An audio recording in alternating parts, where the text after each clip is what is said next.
Hi friends, welcome back to my channel. So I am going to discuss the sentences using have and has. So have and as ಇದರ structure subject plus helping verb plus verb 3 plus object.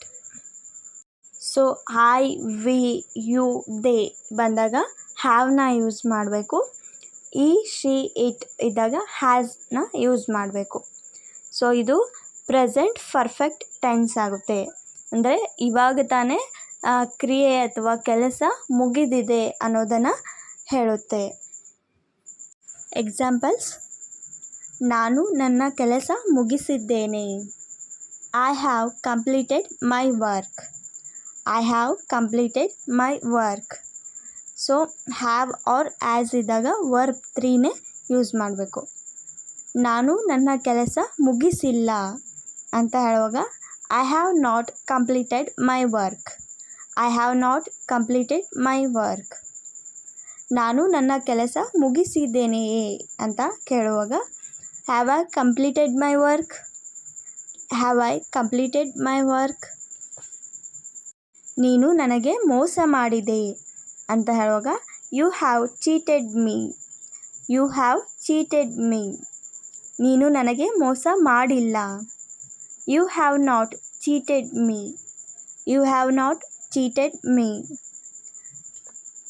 ನೀನು ನನಗೆ ಮೋಸ ಮಾಡಿದೆಯೇ ಅಂತ ಕೇಳುವಾಗ have you cheated me. Have you cheated me. ನಾವು car ತಂದಿದ್ದೇವೆ. We have brought a car. We have brought a car. ನಾವು ಕಾರ್ ತಂದಿಲ್ಲ. We have not brought a car.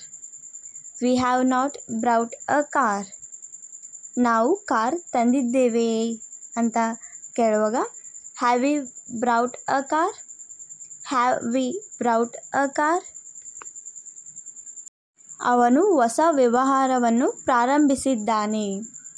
He has started a new business. He has started a new business. ಅವನು ಹೊಸ ವ್ಯವಹಾರವನ್ನು ಪ್ರಾರಂಭಿಸಿಲ್ಲ. He has not started a new business. He has not started a new business.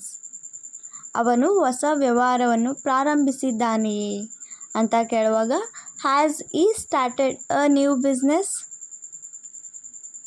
ಅವಳು ಅಡುಗೆ ಮಾಡಿದ್ದಾಳೆ. She has cooked. She has cooked. ಅವಳು ಅಡುಗೆ ಮಾಡಿಲ್ಲ. She has not cooked. She has not cooked. ಅವಳು ಅಡುಗೆ ಮಾಡಿದ್ದಾಳೆಯೇ ಅಂತ ಕೇಳುವಾಗ has she cooked. Has she cooked. ಅವರು ನನ್ನನ್ನು ಕರೆದಿದ್ದಾರೆ. They have called me. They have called me. ಅವರು ನನ್ನನ್ನು ಕರೆದಿಲ್ಲ. They have not called me. They have not called me. ಅವರು ನನ್ನನ್ನು ಕರೆದಿದ್ದಾರೆಯೇ. Have they called me. Have they called me. So next another examples using have. So ಹ್ಯಾವನ್ನು ನಾವು ಈಗೂ ಕೂಡ ಯೂಸ್ ಮಾಡ್ಬೋದು. ಅಂದರೆ ಅದು ನನ್ನ ಬಳಿ ಇದೆ ಅಥವಾ ಹೊಂದುವುದು. ಸೊ ಈ ರೀತಿಯಾಗಿ ನಾವು ಮಾತನಾಡುವಾಗ ಹ್ಯಾವನ್ನು ಯೂಸ್ ಮಾಡಬೇಕು. ಸೊ ಎಕ್ಸಾಂಪಲ್ಸ್ ನೋಡೋಣ. ನನ್ನ ಬಳಿ ಮೊಬೈಲ್ ಇದೆ. I have a mobile. I have a mobile. So ಇಲ್ಲಿ ಹ್ಯಾವ್ ಅನ್ನೋದು ಹೆಲ್ಪಿಂಗ್ ವರ್ಬ್ ಆಗಲ್ಲ, ಮೇನ್ ವರ್ಬ್ ಆಗುತ್ತೆ. ಈಗ ನನ್ನ ಬಳಿ ಮೊಬೈಲ್ ಇಲ್ಲ ಅಂತ ಈ ರೀತಿ ಹೇಳುವಾಗ I don't have a mobile. I don't have a mobile. So ಇಲ್ಲಿ ಹೆಲ್ಪಿಂಗ್ ವರ್ಬ್ ಆಗಿ ನಾವು ಹ್ಯಾವ್ನ ಯೂಸ್ ಮಾಡಿಲ್ಲ, ಡೂ ಫಾರ್ಮ್ನ ಅಂದರೆ ಡೋಂಟನ್ನು ಯೂಸ್ ಮಾಡಿದ್ವಿ. ಸೊ ಹ್ಯಾವ್ ಅನ್ನೋದು ಮೇನ್ ವರ್ಬ್ ಆಗುತ್ತೆ. ನನಗೆ ತಲೆನೋವು ಇದೆ. I have a headache. I have a headache. ನನಗೆ ತಲೆನೋವು ಇಲ್ಲ. I don't have a headache. I don't have a headache. ನನ್ನ ಬಳಿ ಕಂಪ್ಯೂಟರ್ ಇದೆ. I have a computer. I have a computer. ನನ್ನ ಬಳಿ ಕಂಪ್ಯೂಟರ್ ಇಲ್ಲ. I don't have a computer. I don't have a computer. ನಿಮ್ಮ ಬಳಿ ಹಣವಿದೆ ಅಂತ ಹೇಳುವಾಗ you have money. You have money. ನಿಮ್ಮ ಬಳಿ ಹಣವಿದೆಯೇ ಅಂತ ಯಾರಿಗಾದರೂ ಕೇಳುವಾಗ do you have money. Do you have money. ಅವಳಿಗೆ ಒಬ್ಬ ಅಕ್ಕ ಇದ್ದಾಳೆ.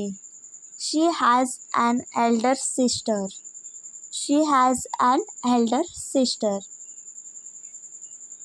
ಸೊ ಹಾಗಾಗಿ ಹ್ಯಾವ್ ಆ್ಯಂಡ್ ಆ್ಯಸನ್ನು ಒಂದು ಹೆಲ್ಪಿಂಗ್ ವರ್ಬ್ ಆಗಿಯೂ ಯೂಸ್ ಮಾಡ್ಬೋದು ಮತ್ತು ಮೇನ್ ವರ್ಬ್ ಆಗಿ ಕೂಡ ಯೂಸ್ ಮಾಡ್ಬೋದು.